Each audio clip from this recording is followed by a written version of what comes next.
Hello, amazing listeners. Welcome to the podcast where we talk about the complexities of adulthood, the highs, the lows, and everything in between. I am your host, Bukola. You just stumbled on the right podcast. If you're tired of figuring out this adulthood phase all alone, now let's do it together. Hi, friends. How are you doing? I'm starting this episode with pleasantries because I had a very great week. I will not go into the details of how my week went, but I received two good news.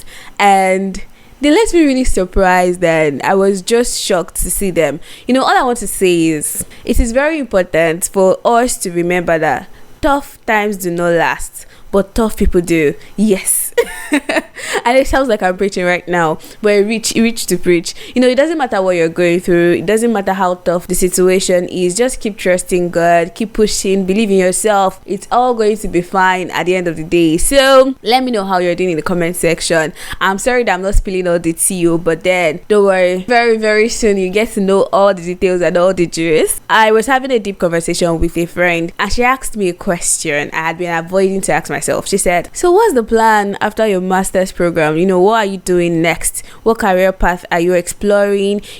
What's the plan?" These kind of questions that just leaves you aghast. Why do you have to ask me this question? So when she asked me this question, I felt a bit unsettled. I hated the fact that she asked these particular questions because I genuinely did not have answers for them. In fact, I avoid thinking about it because I don't know what next myself, and I'm not really ready to confront my confused state of mind, because the thing is, I have options I'm considering. So it's not like, I'm just doing my master's, I don't know what I'm doing, I don't have plans. Of course I do have plans, but they all feel like 50-50 chances. There's this feeling of, what if I do not get these opportunities in my preferred areas? There are so many questions in my head, and having a conversation about this with my friend, although it was very, very difficult, it helped me gain clarity about the situation. I was just able to confront my fears in a way. It's hard for me to accept that I do not know for sure what my next plan is. During my last year in the university as an undergraduate, I had the same questions, I had the same issues, and it just feels like something that's happened before is happening again. And from this whole situation, because I'm someone that actually plans my life, I plan my life a lot. I'm very,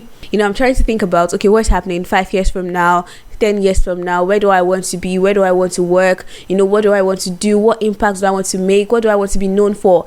I ask myself these questions. I'm not really afraid to ask these questions, but at the same time, I have come to realize that no matter how meticulous we are with our plans and how we tend to plan our journey, we always have to deal with uncertainties, because we are all humans and there is so much we can predict. Our strategies have limits, and life can take unexpected turns at any given point. I know we like being in control, and at the same time we don't like dealing with uncertainties. It's very inevitable. There is no way we can avoid dealing with situations that are not planned for, or situations that are beyond our control. So we just have to talk about it. And in today's episode, we'll be talking about how to deal with the fear of the unknown, the fear of what next, what's going to happen to me, how do I move on, if this doesn't go well, then what will happen, what becomes of me. We'll be talking about everything in today's episode. And now let's dive into the conversation of the day. Right before we dive in, let's hear what these amazing people think of the adulthood phase. Adulthood is responsibility. Adulthood is complicated. Adulthood is growth. Adulthood is maturity. Adulthood is being independent. Adulthood is stressful. Adulthood has been confronting. Adulthood is draining. Adulthood is decision making. Adulthood is resilient. Adulthood is overwhelming. Adulthood is fun and adventurous. Remember, I'm not here to demonize this phase, but to say it as it is.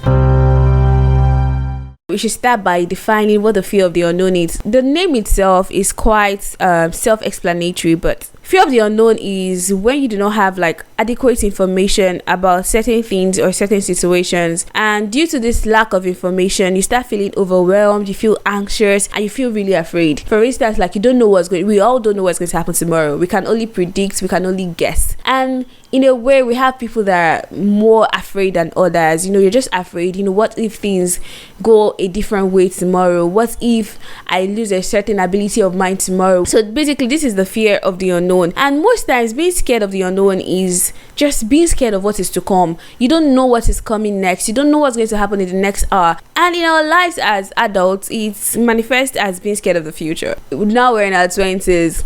We feel like this is the time we're supposed to be building the bricks, and our 30s should be for enjoyment, 40s for retirement or maybe relaxation, and we want to do all these things, but we're just so scared. What if it doesn't work out? What if we're still trying to figure out what we want from life or our career path in our late 30s, in our 40s? I just feel like an average adult is constantly thinking about what next. But for overthinkers, we tend to take it to the extreme. I'm using the pronoun we because I will call myself the queen of overthinkers. We tend to take this fear of the unknown to the extreme. As an overthinker who is consciously trying to manage her state of mind, I have caught myself playing out different possible future outcomes on different situations. I've seen these vivid imaginations and I've seen how they impact my current state of mind. For instance, there was a time I went for a job interview about 3 years ago. I think that was the last time I went for a physical job interview, 3 or 4 years ago. And I felt like I didn't do well at it. And I was so scared of the feedback I was going to get from the interviewers. And all of a sudden, I started thinking about possible outcomes. I was thinking about getting the job. I started dwelling on the negatives, found myself tearing up. Okay, what if they just sent me this rejection mail? What if they just stuck down on my abilities? And it really affected my emotional state because I found myself just crying. And the funny thing is, I eventually got the role.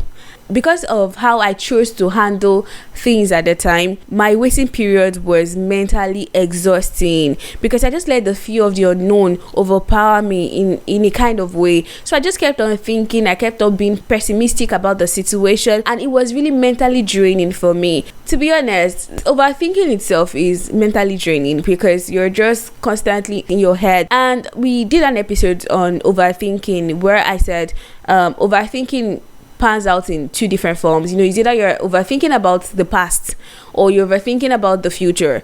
In these two forms, there is nothing you can change because something that happened in the past, there's no way you can change something that's happening. It has happened, and we're supposed to just move on from the situation. But an overthinker find themselves stuck in that situation, trying to see what they could have done differently, how they could have just done something differently to get a different result. Or it pans out in the future form where you just see yourself pondering about what can be, what is going to happen. In these two scenarios, there's really nothing you can do as a person to control the situation, but you just find yourself dwelling on them for a long period of time. There are actually different types of unknown.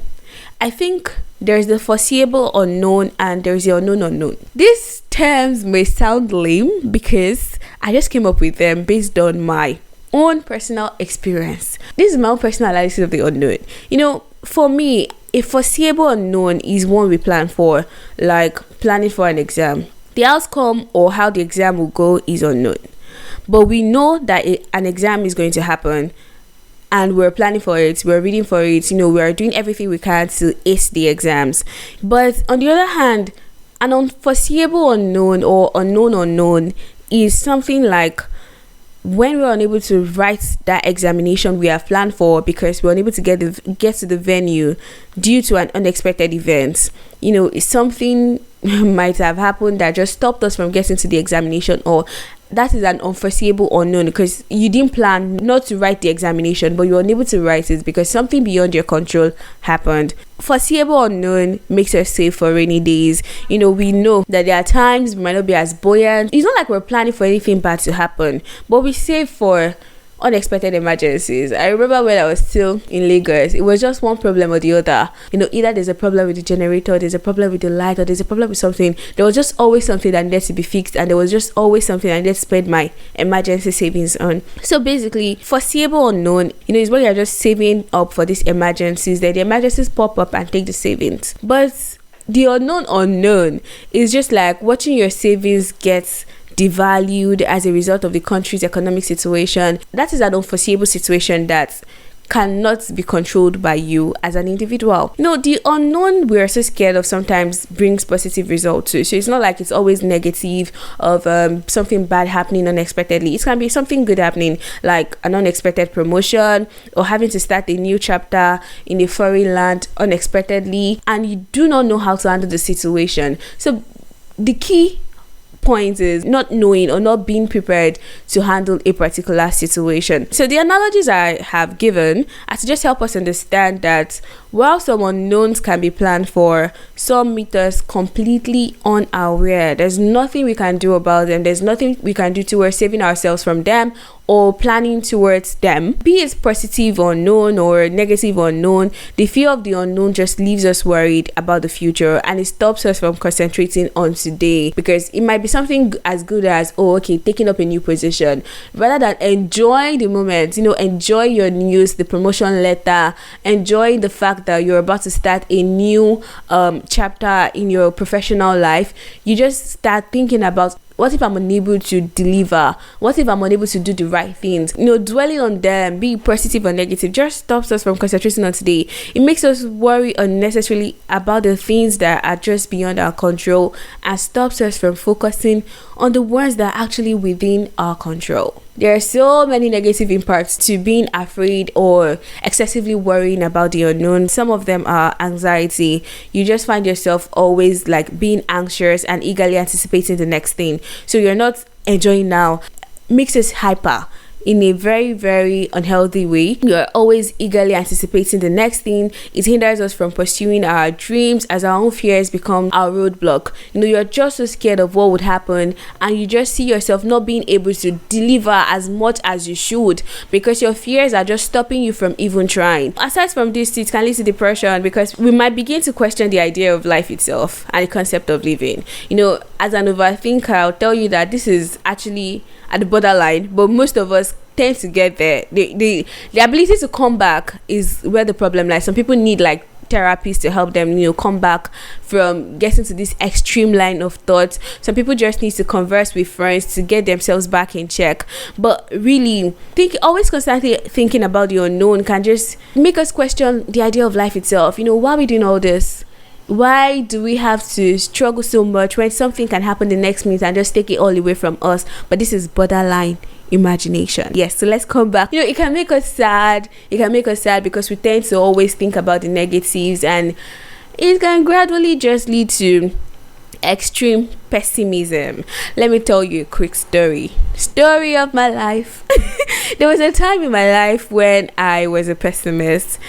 I hate to admit it, but I think that was what I was, really, because I tried to just make it sound better most times, but today I'm just calling it what it is, or what it was. I was so scared of the unknown that I was always preparing myself for the worst, while subtly hoping for the best. So it's not like I didn't want the best thing to happen. Trust me when I say it is a really, really terrible place to be, because this particular mindset makes the waiting period really sad and lonely, extremely lonely, because you're unable to just share your thoughts with people. After coming to the realization about how this mindset was stealing away joyful moments from me and my ability to live fully, I made a decision to consciously work on reconditioning my mind, to stop overthinking and start thinking positively. It's a process, and I'm not totally there yet, but rather than preparing myself for the worst, now I just pray for the best, I hope for the best, and I avoid thinking about the unknowns